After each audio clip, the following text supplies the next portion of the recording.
হ্যাঁ আগে পুলিশকে ফোন দেবো। প্লিজ আমাকে ক্ষমা করে দাও, প্লিজ প্লিজ আমাকে ক্ষমা করে দাও, প্লিজ। কেটা আম পড়েছে? ওই ফারুককে ধরে নিয়ে আসেন, ওই জিরাচ্ছে, আমি জিরাই নাই, প্লিজ। ওই আমটা তুল আমটা তুল। কোনটা আম? হ্যাঁ এই যে এই জাম, আরে এই জাম ওরা জিরে দিছে, আপনি জিরে নেই, প্লিজ। তো একটু দূরে দাঁড়া কি ওখানে দাঁড়া। এখন কি করছিস কয়া? ফারুক না, আমরা কিবা বলছি, আমরা রাস্তা দিয়ে বললাম বলে আমরা স্কুল যাবো, কটা বাজতে দেখি ওই বাগানে ঢুকলে দিয়ে না আমাকে একটা দুইটা আম ছিঁড়ে দিল। এটা আম ছিঁড়ে দিল? ওই যে ফারুক এলো না, ফারুক কোথাকার রে? ওই যে ওঠি ঘর, কোন টাকার ফারুক?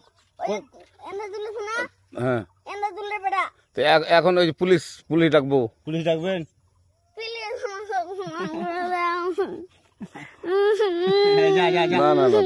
আর আসবি না। আচ্ছা ঠিক আছে। আর তোকে যদি এই লাগাতে দেখি, আমি জিরাই নাই কেউ যদি আম ছিঁড়াই বলবি, না, কেউ যদি আম ছিঁড়াই আম বলবি। ছিঁড়ে বলে দিচ্ছি আর আসবি না এখানে, বুঝছিস? এই কানিস না, আর আসবি না এখানে, জীবন আসবি না, আচ্ছা হলো? কান ধরলে কান ধরলে কান ধর আর আর জীবন আসবি না। জীবন আসি। আচ্ছা যা।